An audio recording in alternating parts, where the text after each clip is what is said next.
Gamou de Taïba Niassène. Vous savez, Gamou c'est pour bientôt, mais pour rappel, on avait déjà tenu un comité local de développement, un CLD, le préfet du département a tenu un CDD et monsieur le gouverneur aussi a tenu un CRD. Donc, à l'issue de ces rencontres, il a été proposé de faire une évaluation avant le Gamou. C'est l'objet de cette réunion d'aujourd'hui. Et nous nous réjouissons de la présence des chefs de service, du maire et de tout le comité d'organisation. Et on a passé en revue toutes les orientations qui ont été tenues à la gouvernance pour voir ce qui a avancé, ce qui n'a pas avancé. Mais alhamdoulilah, aujourd'hui on peut dire que pratiquement à 90%, toutes les doléances qui ont été formulées par le comité d'organisation ont été respectées. Maintenant, il reste certains services qui jusqu'à présent, malheureusement, n'ont pas encore réagi, ou bien s'ils ont réagi, c'est à la limite avec beaucoup de manquements. C'est le cas malheureusement avec Ageroute, qui malgré le fait qu'il a contracté une entreprise pour faire des travaux au niveau de la ville sainte, malheureusement l'entreprise les travaux ont été jugés vraiment défaillants. Et ça, vraiment, nous allons essayer de prendre en compte avec l'Ageroute pour essayer de voir s'il y a possibilité, même après le Gamou, pour essayer de changer l'entreprise et amener une autre entreprise qui va faire les travaux sollicités au niveau de Taïba. Mais au-delà de à part ce service, tous les autres services ont répondu présents, que ce soit la santé, l'hydraulique, la sécurité. En tout cas, tous les services sollicités ont répondu présents et ont déjà même commencé à faire le travail. Vous savez que le Gamou, c'est pour dans 2 jours, mais pour l'ensemble des services, pratiquement le travail a été démarré et ça se passe très bien. Quel est le message fort de l'autorité à l'endroit des populations et les pèlerins? Oui, nous lançons un message pour l'ensemble des pèlerins qui doivent venir ici, de savoir que ici c'est une ville sainte, c'est Taïba Niassène, la ville natale de Maulana Baye Niass. Donc il va falloir prendre en compte cette dimension, de venir avec toute la courtoisie, mais également de venir avec élégance, mais surtout de venir faire des prières. Prier pour eux-mêmes, mais prier pour le Sénégal, pour un Sénégal développé. Prier également pour nos autorités supérieures, prier pour tout le pays, pour que la paix règne, pour que également la bénédiction de Dieu se déverse sur le Sénégal. Ça, c'est l'élément le plus important.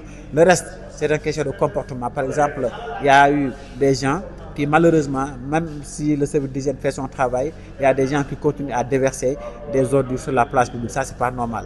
Ou bien des personnes mal intentionnées, au lieu de refermer leurs fosses septiques, ils ne le font pas. Ça, c'est des éléments sur lesquels on en a longuement discuté. Mais pour les gens qui viennent, on leur demander de venir en paix, surtout pour les chauffeurs de rouler doucement et de savoir que c'est un jour de lundi, c'est un jour pratiquement où il y aura des élèves dans les écoles. On est même en train de voir est-ce qu'il y a possibilité de vaquer les cours ce jour-ci, on va en parler après, mais en tout cas il faut que les gens viennent avec beaucoup de sérénité. Ñu sant ñu ñëw ak dara rek ñëw ak xam ni dañuy ñëw Gamou si Gamou boo xam ne Gamou bi nit ku yàlla may muy Baye Niass xam ni Gamou gi buñ ko defee si ñu ko war a defee rek xéewal la buy sotteeku ci réew mi ku xam loolu nag di ñëw ba fii war nga góorgóorlu war nga xam ni Gamou la fii ni waroo caaxaan waroo fo waroo def dara loo xam ne suñu borom bëggu ko nga roy ci ki nga xam ne moom la ñuy màggal di ko Gamou muy Maam Baye Niass mi nga xam ne bisam bi mu gane àdduna moom la ñuy Gamou di ko célébrer. Donc nañu ñëw ànd ak yar ànd ak discipline ànd ak courtoisie ba pare chauffeur yi ñu daw ndànk dal ndànk éviter accident yi ba daal nit ñi def ko ci jàmm dugg ci bismillah rahmaan rahim génn ci alhamdulilah.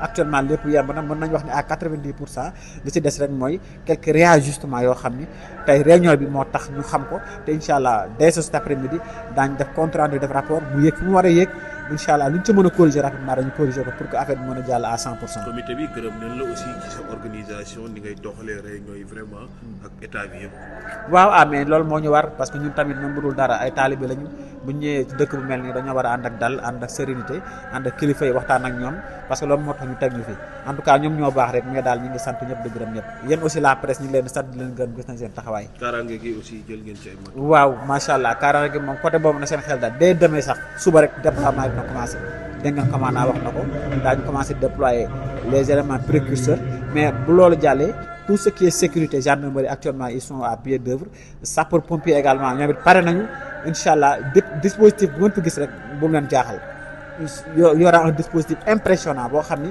dina taxaw sécuriser bu baax a baax Taïba Niassène ak lu ko wër la na seen xel daal bu baax a baax. jërëjëf merci.